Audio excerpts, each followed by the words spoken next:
welcome to Business the Hard Way. My name's Gemma Manning and you are in for an absolute treat today. I have a very special guest with me in studio. She's an outright legend, an entrepreneur extraordinaire, excuse me. But most importantly, she's one of my oldest friends and I'm very proud and honoured to have her here with me today. Alex Elliot Howrey is the co-founder of a very well-loved Sydney brand, Cornersmith, and she started that in 2012 with her husband and co-founder, James. From a cafe to pickles to cooking school, you name it, Cornersmith is a well-loved brand by particularly the inner west community, but overall by Sydney and those in the food community. Alex and James are totally well-respected and renowned for doing business with heart. And so having Alex on today's podcast makes perfect sense. And we're going to explore exactly what it is like to build a business with heart and hear about Alex's own individual story and journey. I also need to mention she has co-authored several books. I am lucky to have one here today that I'm going to ask for her autograph. But let's get started. So, Alex, welcome to Business the Hard Way. Thank you for having me. So very, very lovely to have you here today. And I think, as I said in my opening, you are one of my oldest friends. And in the podcast series that I'm doing, I think out of all the guests that we've invited, you and I've got the longest history. I think we were 12, Gemma. I might have even been 11. It was year 7, wasn't it? It was year 7, absolutely. So to tell the story, we were, I think it was 11 or 12. We met going into high school, good old Riverside Girls High School, a high school in Sydney. And I think, they're the formative years. So, to think that we met at a time that is pretty formative in anyone's life. And we went on to, we were best buddies, really. I think I was saying before, year 7 and year 8, we were there together at Riverside. And do you know what? When I think back at that time, they were my happiest memories. I stayed on at Riverside and you went on to another school. And like I was saying, I was absolutely gutted when you did leave because I know year 7, year 8, they were so special, but probably also because we were friends and the friendship that you and I had and how special that was. And I want to come back to that, but I guess what I want to mention to the listeners, I think, is our story and how we've kind of reconnected different parts of our different moments in our life. So going from 12-year-olds, so that, 30 plus years ago, to then having this friendship and then not falling out of friendship, but you went and did your thing, I did my thing. And I remember we've come back into each other's lives at fairly pivotal moments. So I think we then reconnected in a park in Glebe. With that was with the little babies, wasn't it? That was little babies, and yes. We had little babies, and we were both young mums. We're young mums. Yeah. And I think we'd gone off and did our thing, but then I don't think we kind of kept in touch so much. Then seeing each other at a park, you were feeding Max with Maeve. Yeah. And I had Charlotte and I was pregnant with Emily, I'm pretty sure. Yes, I remember. So random that I think the universe pulled us together in a park randomly. We were both sharing this experience of being young mums, as you said. I don't think I had many friends who had kids. And for this day and age, we were pretty young. Like we were, 25? Yeah, 25, I think, 25 or 26. And I didn't have many friends that age with babies either. Yeah, and so we came back into each other's lives. And then we hung out for a while. I remember coming across barbecues, beautiful food. We'll get back to the theme of food. Yes. But then we also lost, I think business came about. So you started Cornersmith, I had Manning & Co. We're pretty busy with juggling family and business. And it was only last year that I was sitting in your cafe meeting somebody and sure enough, our paths crossed again. And I think the universe has a funny way of bringing people in at really important times and you've helped me immensely just from being reconnected more recently. But I think the beauty about our connection and friendship, and I guess what is important to me is you can have somebody in your tribe. You don't need them in your pocket all the time or you don't necessarily need to hang out with them every day. But I think with a friendship like ours, we could pick it up so easily. It's so natural. Absolutely. It feels like family. Once a decade with all the big things. That's what we need. We're going to make it more regular though, Alex. I know. It's terrible. So sitting here as businesswomen, you think back, it could easily be the 12-year-old Alex and Gemma. I remember us so clearly at that age. And I think what's quite beautiful is that we haven't strayed from our authentic selves. I think I see you are still you. Yes, you've built this amazing brand, which we're going to talk about. But your values, I feel, from what I've known as a 12-year-old, are intrinsically intertwined into your business, and you've got this beautiful authenticity, which I think has contributed to Cornersmith's success. And I guess you probably feel the same about me. We're still us, despite having these amazing journeys that we've been on.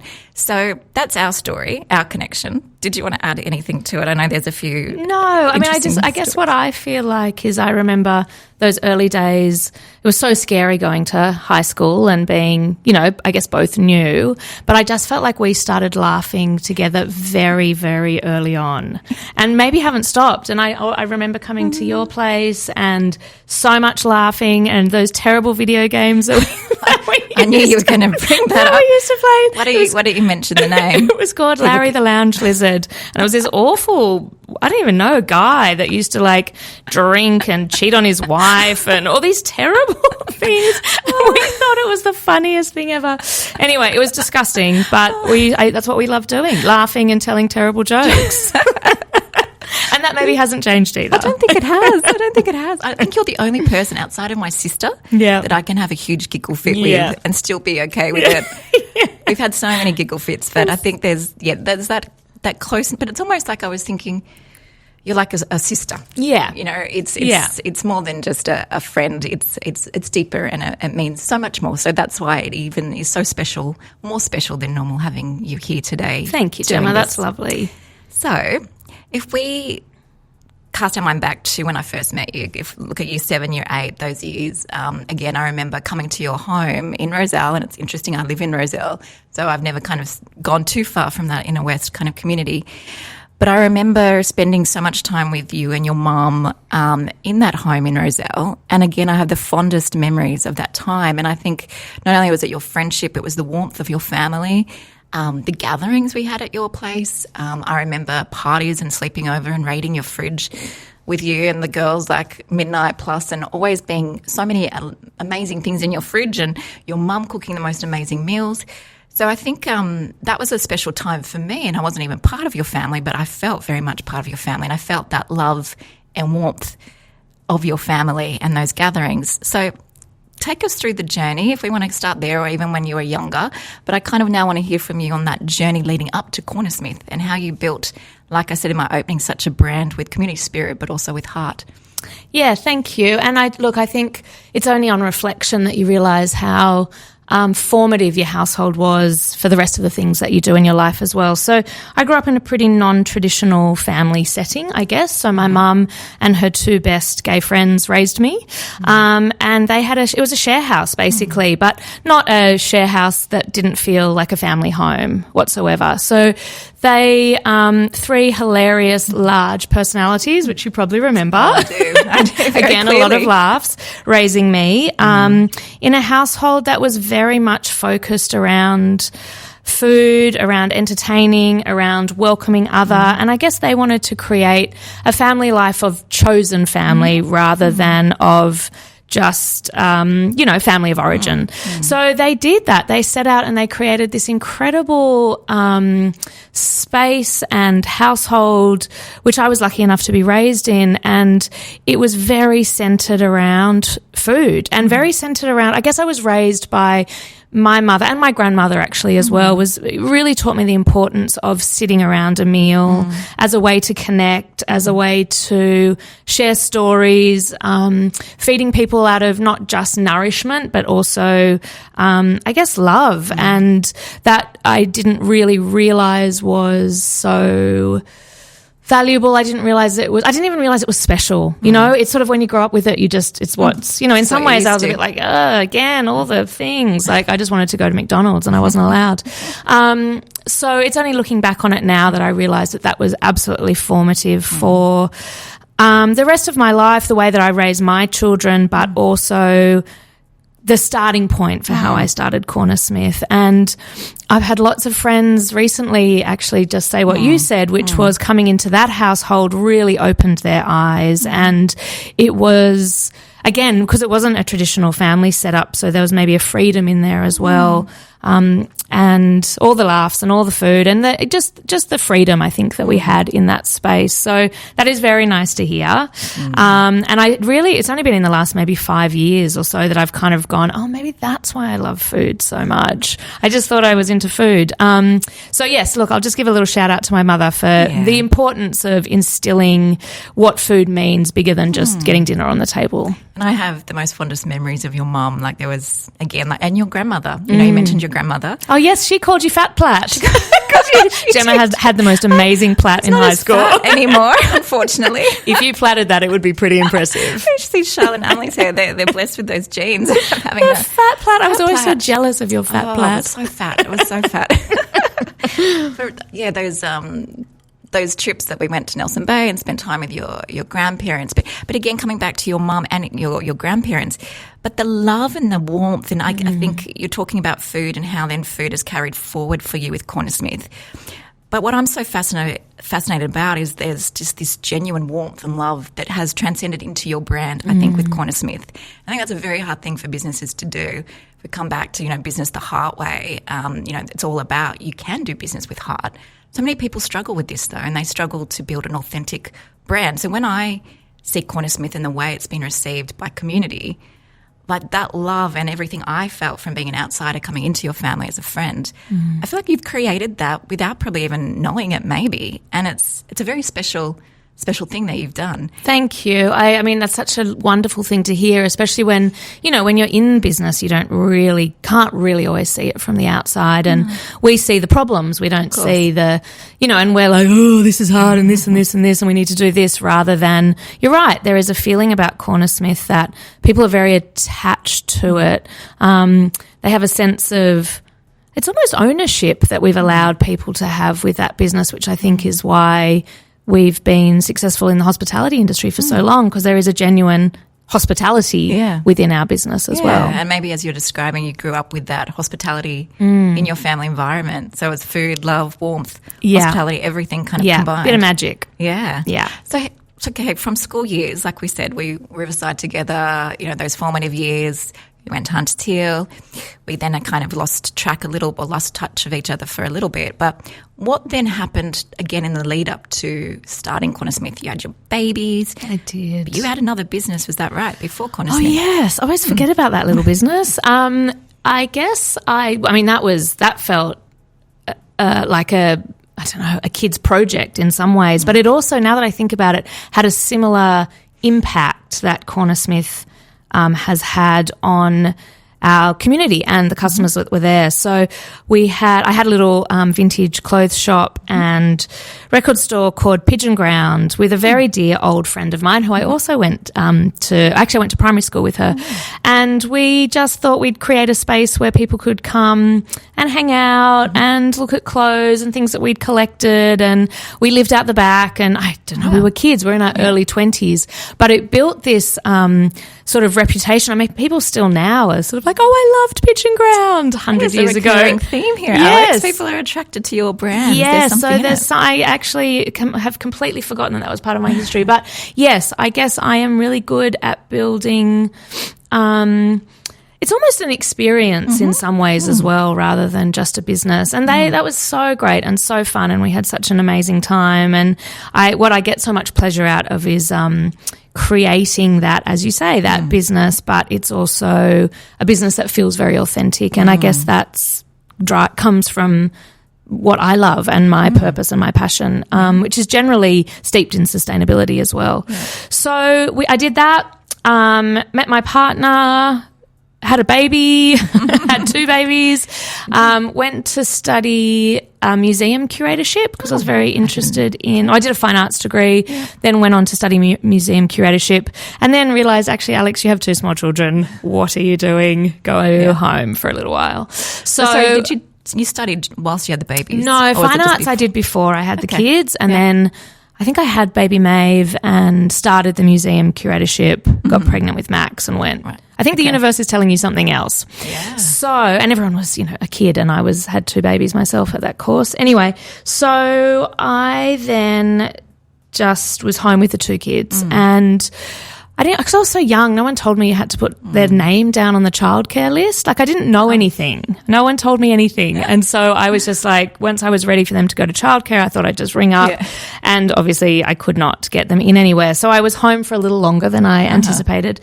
And it was over that time that I just really started thinking about food again. And it started off as a way just to feed my family. Yeah. And I've always been really interested in food given my background. I was also interested in nutrition a lot. So I wanted to be able to figure out how to feed my family in the way that felt the best for growing bodies. But also I've been interested in sustainability. So I was interested in how do you get a love of food, bring nutrition into it in a really healthy way, not a food fatty way or a wellness way, I guess. And then also bring in sustainability when you live in the city. And I didn't really know what I was doing. I was just kind of at home, probably creatively frustrated as well, because I wasn't planning to be a stay-home mum. And I'm also a very obsessive person. I don't know if you remember that about me. I don't actually. But once I get a little bit of an inkling about something, I jump pretty hard on it. So I jumped pretty hard.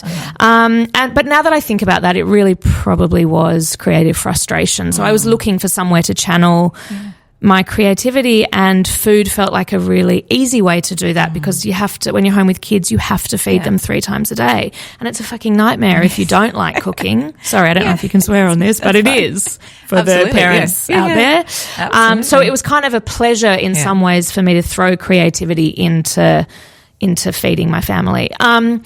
So I took it to quite an extreme level because at that stage there was no business in mind. Like I was just, my partner was working in hospitality, and I was at home in my mid to late 30s kind of freaking out. Like, how did I end up with 2 kids and no job? So I stumbled into this thinking about sustainability, which, although I grew up in a household that loved food, there was no conversation about sustainability. And it was the 80s and the 90s. Like, it wasn't on the table then. So once I realized that, I guess if you're interested in food, you're interested in more than just what you're eating, but you're interested in the whole system around food. And once I started researching about that, I was like, oh my God, our food system is completely broken. So this was like 2012-ish or in the lead up. So that was... No, this was in the lead up. So this was little kids, like late 2000s, so I guess.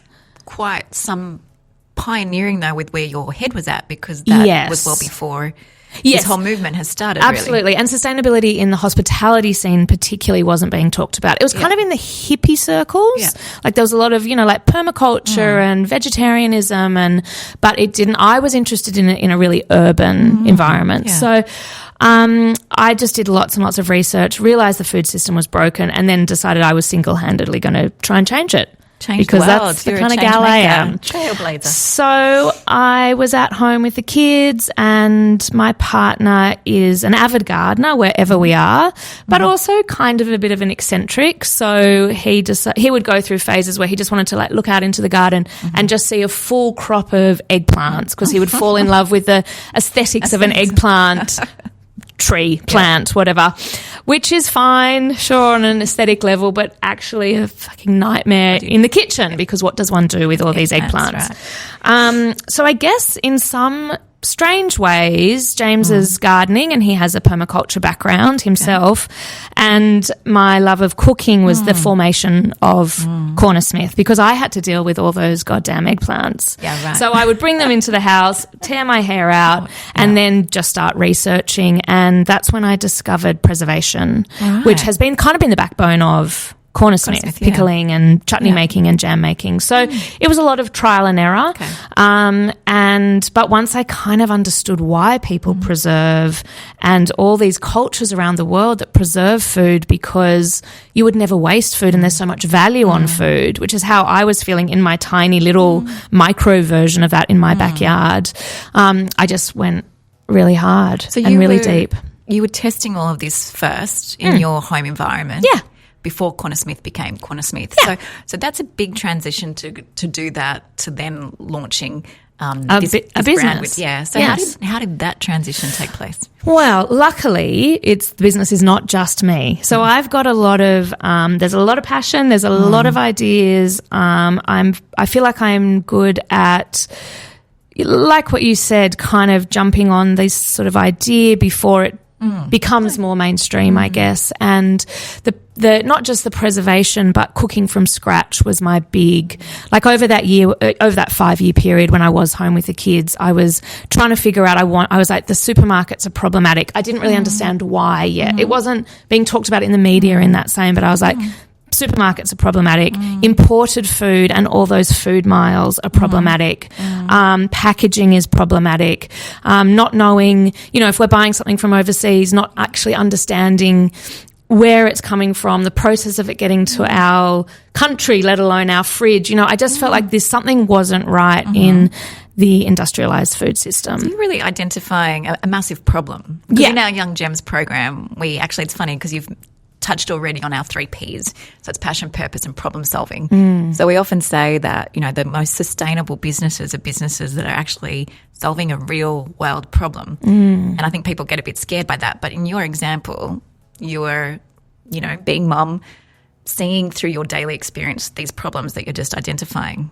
So it's quite fascinating that you some people I think feel held back that, I see these frustrations or I see these problems, but how can I do anything about it in my own individual way on this planet? Surely somebody else might fix that. Yes. See, I am not like that. I can't wait around. No. I'm like, yep, I actually took it on as like, I am going to be the person who solves this. It hasn't happened, but I'm still working on it. You're making impact. I am making contribution. Really so I was insane. I was like canning my own tuna and extreme, Gem. I know you don't remember me as being extreme. Maybe it hadn't kind of emerged yet, but I was canning my own tuna. I was canning my own tomatoes. I was making butter. I met a So did you ever sleep? No. Well, I had 2 children. I don't know if it was the canning. I think it was the babies. But I met a really awesome woman who I still work with to this day at Yellow Bus, for all the inner Westies out there. You probably remember Yellow Bus, which is where you take your babies to play when you don't know what else to do with them.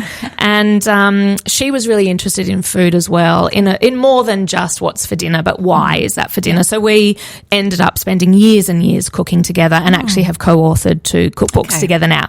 So I guess all that was happening behind the scenes. In the other side of it, my partner James was, he'd been working in hospo forever. He had, permaculture background, then moved into hospo. So he'd been, baristaing and roasting and working in bars and kind of was like, I think I've had enough of working for other people, and wanted to try something himself. And I was like, look, I've got all this weird stuff that I'm doing and I don't know what it is, but I think there is something in this that people are going to connect with. And the reason why I thought that is that and I'll just tell this as a brief story, but it does really explain why I felt like it was important to bring that element into the business when we started it. So I live in Dulwich Hill, which is an inner west suburb. It's an old Greek neighbourhood and a big Vietnamese community as well. And we moved there, was it 20 years ago? 18 years ago. So we've seen a lot of changes over that time. And when I moved in and I was walking the babies around in prams, I would see all these very established fruit trees. So that might be fig trees or mulberry trees or mandarin trees. And the Greek families would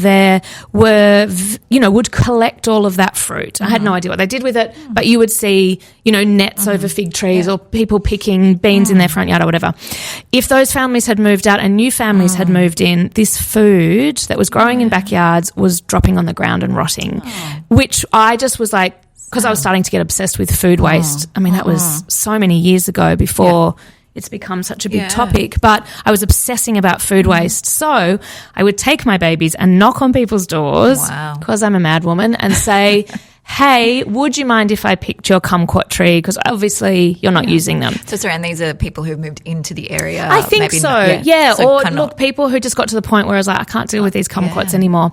And most people were like, please come and take away my mandarins, my chocos, my whatever it is, my lemons. I have too many of them. I would then take that home, make, practice, teach myself how to make things, and then I would drop a jar back if it was successful to that person.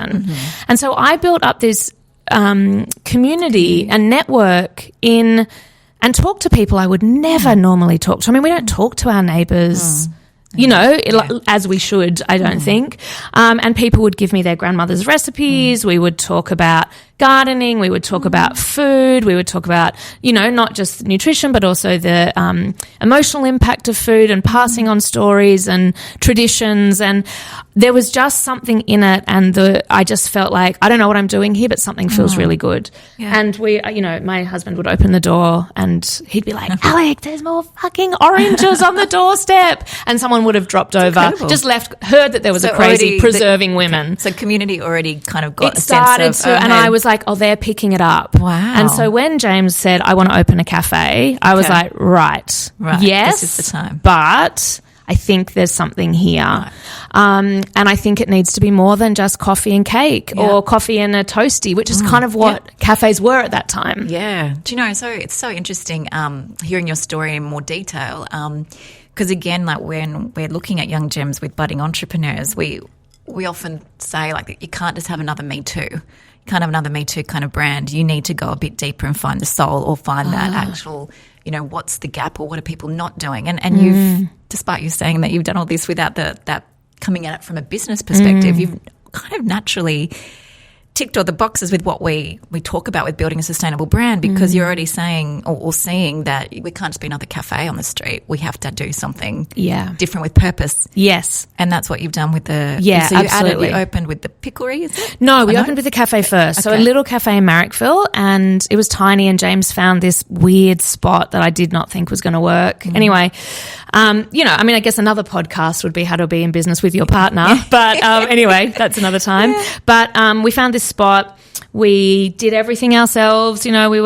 James was, who's not particularly handy, was like jackhammering the floor and I was painting the ceiling. And we opened with the menu that I wanted to see if I went to a cafe, which I felt like I couldn't find anywhere particularly. But on top of that, I guess what I was trying to do is raise awareness around where our food comes from, why we should make one choice over another choice, why meat needs to be sourced thoughtfully, why eggs need to be sourced thoughtfully, what the seasons even were. So all this messaging behind kind of a cafe menu, I guess, because I wanted it to be, I just wanted education. I didn't know it really. I mean, looking back on it, I can say this in retrospect, but I wanted education to be a huge part of everything that we did at the cafe. And look, Gemma, I don't want to just say we were lucky because we weren't, but we worked really hard and had really strong purpose, I guess, and passion and drive. We had a lot of drive then, but we were slammed from day one. Yeah, I was rereading the foreword, I think, in this beautiful book I have here. Thank you. And I didn't realise the story that you just opened with all this heart, passion, community spirit. You took the risk, the leap of faith to do this. And then you encountered the first night, was it? Or the first early days that somebody graffitiing your store or throwing, and I was quite horrified to read that. I mean, so much has happened since then that I almost forget about it. But you're right. We'd done everything and we were so excited and no, or maybe it was the first week of opening and the locals were so excited because it felt like a little bit of change was coming to the neighbourhood as well, but also something with that already people could see represented what a lot of these people that lived in Marrickville at the time represented as well, or, wanted to attach to. And yes, our windows got smashed in and someone wrote... am I allowed to swear? I've already sworn so much. Someone wrote, fuck off and die, yuppies. What? And James was horrified. He was like, I'm not a yuppie. That was the worst thing for him, being called a yuppie. That's dreadful. It was So really horrible. shocking. And also when we were like, we're just have put so much into this and we're the good guys. You put your blood, sweat and tears. And I know Yeah. you and your journey in that. It's not like somebody's given you this cafe on a silver platter. Oh, no. You have worked We so worked hard, really hard. and invested in this yourself. That must have been really crushing. It was really crushing, but it was very, very crushing. But what followed from that was this outpouring of community spirit. The letters, like people wrote us handwritten letters. Oh, wow. It couldn't have been before email, surely. Anyway, it doesn't matter. So many letters came in. People arrived with flowers. People arrived with food from their garden. So that's when I was like, this is, although that was a full-on thing that happened, we had to clean up. We had to get the windows cleaned. But I realised then and there that the community was so strongly behind us. Yeah. And it was strongly behind us because it wasn't just that it was a small family business from the area, but we'd already made quite a lot of noise about the ethics of our business. Yeah. So you kind of kicked off with community spirit and love as you kind of entered that business journey. But I think, you had the highs and lows in business, which we've also spoken about personally. Yeah. And I think, you can have, from the outside it can seem all rosy to so many. And your story, if from the outside, is incredible, and it absolutely is incredible. But we've spoken about those tough moments. How did you keep so that they were early days, your community showed you love and support and you had that backing, which was incredible. How then do you go 10, 12 plus years later to where you are now through, I'm sure there were highs and lows. There was COVID. I know your business had to keep evolving and changing with the times. But what's the secret sauce in your mind in terms of riding those highs and lows and getting to where you are today? And I obviously want to hear about what's next and more of the story. What's the secret sauce? That is a really good question. And I feel like you have caught me at a time where I'm in the middle of rethinking that again. So I think probably up till COVID, we did, the business grew quite quickly. So we went from having that little cafe. I then opened the picklery and the cooking school. We opened another cafe. I've written 4 cookbooks. Like a lot has happened over that period. So, what was that timing, just so we can give listeners an We've been idea? operating for 12 years. Okay. And then that time when everything just was like bang, bang, bang, was that like a 6? Of the growth? Yeah. Do you know what? I'm so bad with time. But yes, I think we had the cafe for 1 year, and then I realised that the people were so interested in the pickling and preserving that I was like, and also James and I couldn't work in that tiny cafe space together and stay married, so we opened another shop, which was, so I'd say the first 6 years were the biggest growth, and that's when we opened the second cafe. Yeah. I think within that time as well. Yeah. So there's a lot happening for you in a short 6 space years of time. and having 2 small children. Yeah. It's amazing. I'm sitting here today, Gemma. Well, you are telling the story and you're doing it very well. And you've created a sustainable, brand, which again, hats off to you. Because do you know a statistic is that 9 out of 10 businesses fail in the first 3 years. Right. And so when we're looking at business, we look at all the things we're talking about today to create a sustainable business. We're talking about sustainable food with you, but you've built a sustainable business that has stood the test of time. And all these things that we're talking about, I think, is part of that secret sauce. But it's interesting to note, why you might – sometimes I think we can be hard on ourselves as business owners that, hey, we want to achieve more. And I think you and I, what we've come to understand, we're kind of both high achievers in many ways, or we beat ourselves up. We want to be that next level, or we want to kind of keep pushing ourselves and do more and do more and do more.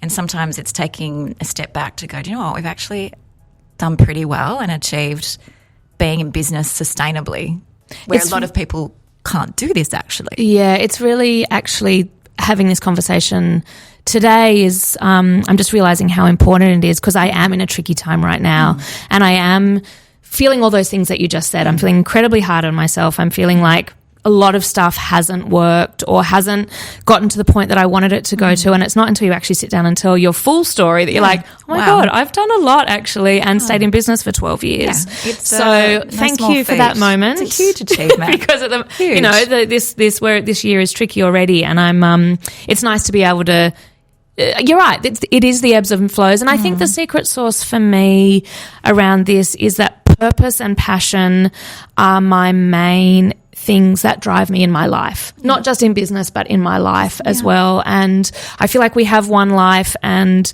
for me personally, I want to look back and go, you know what, I really tried to make some difference there, or I really felt like that impacted someone, or this changed because of what I did. So that's the main thing that drives me. I guess, what was the last P? Purpose, passion and problem solving. So now I'm in the problem solving phase of my life, or my business, shall I say. So I guess the secret sauce for me is always, and James and I have been incredibly lucky that we have the same vision around that stuff. So we always bring it back to that purpose. I mean, we didn't start with a business plan. We started with a big piece of butcher's paper and a couple of Sharpies. Often how it happens. Yeah, and the main things, I found it not that long ago, and the main things that were like circled were the things that are still driving us today.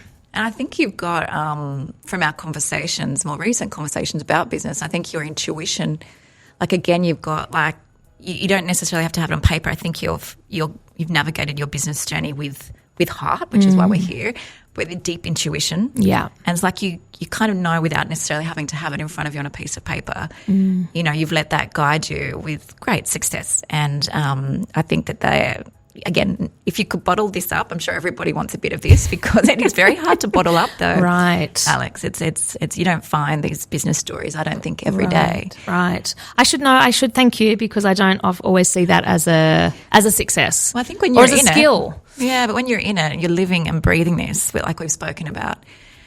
It's so easy just to not, you get focused on the negative, or sometimes the things of, I could have done this, or I'm going to beat myself up, or I've had a bad day. Like my opening podcast was with my dear friend Amanda, who you have met at one of my events. She's wonderful. And she talked about being in a fetal position at times, crying. Now, I've experienced that. I've experienced that in a shower, going, I've just lost $250,000 worth of business that I had forecasted, and then I've gone into a new market on the back of that. Like scary stuff at times. And my poor girls have seen me kind of in those moments of despair. So I think that's what really can happen behind the fear and that sickness. I know that sick feeling so well. But we put on a good show, don't we? We sure do. We smile, and I just keep pickling. Keep laughing, keep smiling. But there are those moments for sure, which I think we both share. Yeah. So you've achieved all of this, but as you're saying, you're kind of now like looking at what's next, or kind of, is it about? Yeah, absolutely. So I guess what happened for us is the growth period was really fast, and while I think intuition is important, I also think forecasting is very important as well. And I think we were on such a high. I mean, it wasn't just that we were super, super busy and the business felt like it was exploding. There was heaps of media around what we were doing. People loved everything. Our name got very quickly, it became, a household name in Sydney, I guess. And while that was all, ego is involved in all of business as well. So while that was sort of growing, we were like, whoa, look at what we've created. This was, and at the same time, trying to stay married and raise 2 kids. So it felt like there was and hospitality businesses especially, you're in it. So it's every day in it, like on the tools. Yeah. It's not like we had managers in there, and like it was us. And I guess that what that didn't do was allow us space to plan, to think, to slow down. I feel like a creative person, so anything that seemed kind of like exciting and shiny, I was like, yep, I want to do it. Someone asked me to write that first book, the one you're holding. Yeah. And I was like, what? That's crazy. And did it. And I didn't chase any opportunities. They all came to me. And while that, I don't want to sound like a brat about that, I look back and wonder if I should have been a bit more strategic, slowed things down. Well, you've got to kind of ride the wave when it's happening. You've got to ride the wave as well. Time, absolutely. So I guess, and that took us up to COVID, where we were just still in this high, basically. Starting to have conversations of like, okay, actually just before COVID, and this is where I do feel like there was some external power at play here. Just before COVID, we had 3 shops. So we had the Pickles, the cooking school, both cafes. I was writing the books. The kids were a little bit older. And it felt like we were at breaking point because, again, we still didn't put anyone in. It was us. Like we were doing everything. Yeah. And and we're, shall I say, control freaks? I don't know, but to me it always feels like hospo works the best when the owners are in there in some ways. And especially for us because it's driven, like it's the brand is us a bit as well. So we were just working really, really hard and it felt like something was going to break. And I didn't want that to be our family life. So we made a call to shut one of the cafes. And that was heartbreaking because that shop was James's baby particularly, but it was where it all started. And it was very hard to not feel like that was a fail. In retrospect, that was one of the smartest things that we ever did. But at the time, it felt like we couldn't make it work. This sucks. And like, we're losers. But actually, I think, again, with that intuition, I think it was like the right call. And maybe a year later, or not even, under a year, and COVID hit. So if we'd had that cafe while COVID was going on, along with everything else, we would not be here having this podcast. So COVID, we'd shut that cafe. The cooking school couldn't survive COVID because we couldn't it's not like we could pivot really. So, and then our lease changed. They wanted to redevelop the building. So we shut that part down. So we just actually had the Annandale cafe. And COVID was really tricky and, you know, if any hospo people are out there, hats off to you. I still don't think we've kind of processed or worked through actually how hard that was for, so many industries, but hospitality in particular. So James was there in the cafe 7 days a week. We, shut everything down. We opened up a window. We served through the window. He became like the local therapist for Annandale because we were on everyone's walking spot and often the only interaction they were having. So he would come home just ashen-faced. And in that time, I guess it made us really freaked out. We were, obviously we had business debt. It wasn't like we were like, oh, great, well, we'll just shut everything and close everything. And it became a really important period where we were kind of just hanging on for dear life. It's interesting because I was in Singapore at the time and I saw your signs on Instagram following Cornersmith, of course. And but it seemed like from afar, I could even see your creativity with your beautiful signs and things.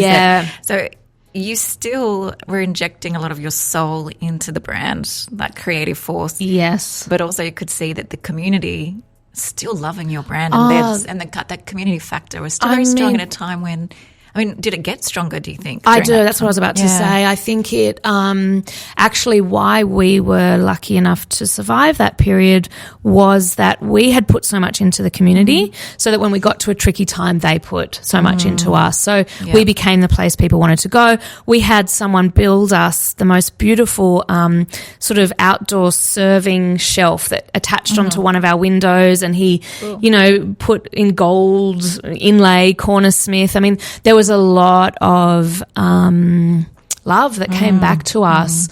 And I do think that in tricky times, having a strong community behind you is what keeps business going as well. And yes, I put a lot into the social media so the communication could stay really strong over that time. It was smoke and mirrors, Gemma. I know. Like we're saying, sometimes it's like you've got to be an actor in this game, don't you think? James was losing his mind. I was homeschooling the children and writing, I think maybe the third cookbook. I can't remember which one.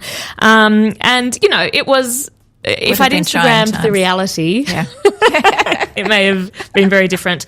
But yes, and I think that we have always tried to keep that heart, I'll go with that word, in the business, in the communications that I give out to the public as well. So I don't know where this question has led us. Well, I guess we're getting close to. That's kind of takes Cornersmith up to recent times. You've got your cafe still in Annandale. Yes. So Cornersmith is still.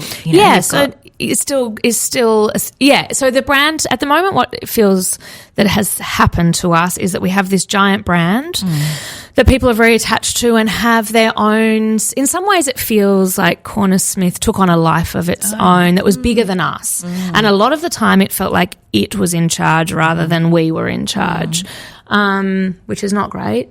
What it now feels like it means a lot to a lot of different people for different reasons. The cooking school has been one of the cafe's great and people are very attached to it, but the cooking school is where so much of the stories come out, the teaching comes out, the getting people to understand our food system and how to make changes at home, which is what everyone is grappling with, how to reduce food waste, how to save money, all of these things.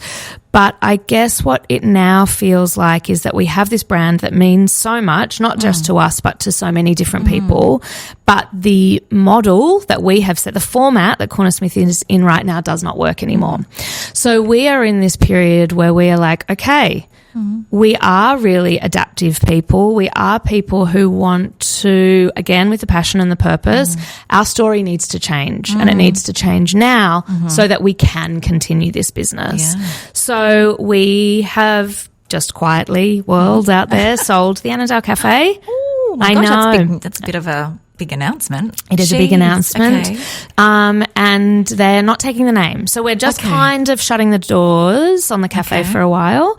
And the cooking school, I am teaching in lots of other people's cooking schools, and I have a kitchen space that I use when I have my own Cornersmith classes on. And we are taking, I don't even want to say a pause because it's not a pause, but we are trying to figure out what the next chapter for Cornersmith is right now. And for the last 12 months, we have been having this conversation and it's felt absolutely terrifying because we know what we've been doing and we've been doing it for 12 years. Yeah, it's because I remember on one of our walks, we were both talking about, what's next. And I mean, to be honest, sometimes I would love to give my business up like that just because when you're doing it for so long, it's exhausting and you've got to keep kind of this passion and spark and whatnot. But I think you're far more courageous than me because I'm I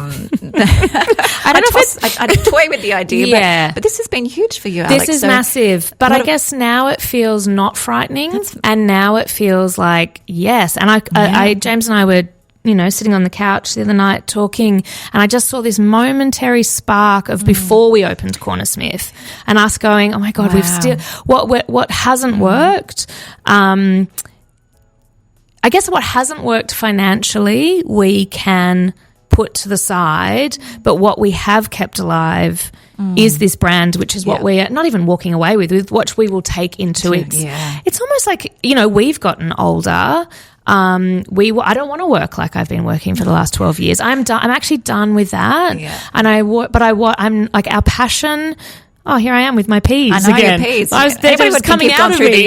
My passion and my purpose is not tired. No. My drive for what Cornersmith represents is not tired. But I almost think we've done what we set out to do, and that was to have a hospitality business that not just gave people delicious food and great coffee and a good vibe, but also educated. Like you've made a huge impact though. I mean, like I said, I don't think sometimes when you're doing it do you stop and reflect and see see what your journey has led to. But I think, Alex, what you've achieved has been like great impact, positive impact and pioneering. So I think, you probably don't see it. But I'm nodding and smiling, but I'm not, you don't feel that when you're in it. Of course not. But when you have before food waste was a thing, like you have done these things that through Cornersmith, it's been a vehicle for change. I don't think you think of it at the time, but I think you can kind of now go, oh my gosh, like you both have created something very special and have created a legacy almost. And I think that's pretty hard to beat. Yeah. And I guess it doesn't feel like it's finished. No. I just don't exactly know what is coming next. Kind of frightening but exciting. I don't feel frightened anymore. No. I more feel that I have been frightened. Sure. Like all year we've been like, oh my God, what have we done? We're like idiots basically. And now I don't feel like that at all. I feel much calmer and kind of proud that we've made the decision to make change as well, which is maybe hard and scary. I think there's a lot of courage and bravery that actually goes into some of those tough decisions or those decisions that you need to make that sometimes you might not be 100% comfortable with. And it is change and we're all afraid of change. Yeah. But I think that that's actually very much an entrepreneurial spirit of taking a risk, kind of pushing yourself out of the comfort zone, being courageous. So you guys are being courageous, but I mean, that's incredibly exciting as to what the future holds. I know. So do you have any little... I don't. I actually, I know everyone's like, and so what's next? I'm like, I really don't know. But no, I do know in some ways. I mean, I think what I want to take from what we've done over the last 12 years, and we have so much experience and wisdom, and we've had so many trial and errors that we're sort of in the perfect position to springboard into the next thing. Yeah. I am not finished trying to figure out solutions, not only for the food system, for the food industry, the hospitality industry, and also households at home. We are moving into such tricky times. Yeah. For so many reasons, but for particularly around food and cost of living. And the skills that I have are exactly what's needed. The systems around us don't support them. And so I guess I feel education's not done for me. That's my big project, and I feel like will take me through onto, the next big thing for Cornersmith. I just don't know what in what form particularly. And James feels the same. So he obviously wants to, we come from very different angles, but our skill sets kind of perfectly support each other in this way. So I don't know. I don't know. What I want is to take a big breath. So there's time to think. And I think for anyone who is a creative entrepreneur, creativity isn't a finite resource. You actually have to stop, and you actually have to put back in to the pool to try to figure out how to, find that creativity again. And I feel like mine is, it's not lacking, but I feel like it needs some, it needs a little lie down. But we also have bills to pay and a mortgage to pay, so it's not like we're just going to lie on a beach for 12 months. That would be nice. But I think what we will do is also see what other people are doing. Yeah. And I would like to learn again myself so I can take more knowledge into my next chapter. I think it's incredible, your whole story and what you guys have achieved and where you're going to, because, the story is not over at all. I think what you're talking about, I know myself kind of I'm all about using everything I have in the fridge these days, and I quite enjoy it. Well, I hate waste. So for me, it's always a little bit of a challenge too, as to, well, what can I do with these ingredients, or how can I make sure that we're not wasting stuff and using stuff? So I think you're absolutely right. Households, everyday people need the education and the tips and all the tools that you've got and can kind of bring and make a transformational difference, which you already have done. But I think, you're on that journey because food waste and where we're at, like you said, cost of living, we all are affected by those kind of things. So, I think you've got so much to offer. Yes, and I'll take some advice from you, Gemma, please. Take me for a big walk and tell me what to do. We'll do that offline, darling, shall we? Last question for you. What advice, now you've given some tips just then, but for budding entrepreneurs, what advice would you give them in terms of following passion, purpose, or creating a business? I think I get asked that question a lot, and I do think there's something in the intuition that we spoke of briefly that I think we're also a little bit afraid to listen to. And I think, again, I don't come from a business background. I mean, I have experience in my own business, but not in business in general. And I feel often when I speak to people in business, I actually get a bit turned off or try to shut that intuition down as well, because I'm like, oh, it doesn't quite fit into this structure, or someone said don't do this until you do this. And so I think there is something in listening to that. The advice that I would take, especially when you're starting out, is to absolutely listen to that intuition. Find your creativity, even if you think you don't have it, you do. It is somewhere deep inside there. And I just think that what people want, especially now, I mean always, but especially now, are businesses that, in whatever industry, people feel they can trust, that there is, I don't like the word authenticity, but that there is, I guess that there is a person, there is someone, there's some human connection in there as well, and I think that's what people are looking for. I know that's definitely what I'm looking for, but I feel like that's a bit more collective as well. So all of those things that you've talked about, I think, are absolutely right. The only other thing I would say, and looking back on my own story, I would really recommend going slow. I think I went too far, too hard, too fast. Yeah. And while in terms of building a brand, I think that's has been amazing for us. And this relevance, like we've stayed relevant all the way along. Now we need to rediscover what that relevance is. But I also think that, allow yourself some space. Don't be a maniac is my... Because also you can't maintain that. Like as women, burn out, can't you? As women in your 40s, like I could do that in my late 20s and my 30s. I cannot do that now. We're at a different stage in life. But aren't you glad that you did it though in your 20s and 30s? I am glad I did it in my 20s and 30s, but I feel like looking back on it, I was like, the pace could have been a bit slower. I really do feel that because I didn't know life is very long. And I sort of like went so hard, so fast and tried to raise the kids perfectly and run my perfect business and be, I just don't think I needed to put all that pressure on myself. I think it's like we're not all super women either, and I think we need to we do a hell of a job. So running business, raising children, that's a lot in itself. It's a lot. And you need to think you've done an incredible job, so don't beat yourself up. Thank you, Gemma. And I think thank you so much for today's conversation. You are an incredible human being.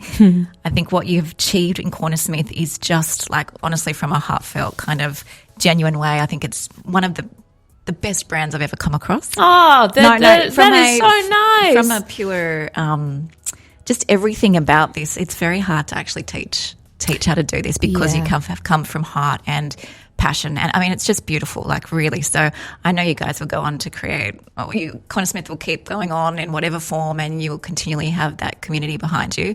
I'm certainly behind you, and thank you so much for today. Lots of love. It's been lovely having you on this. Thank you, Gemma. I've loved it, and I needed it. Excellent. Good to hear. Thank you.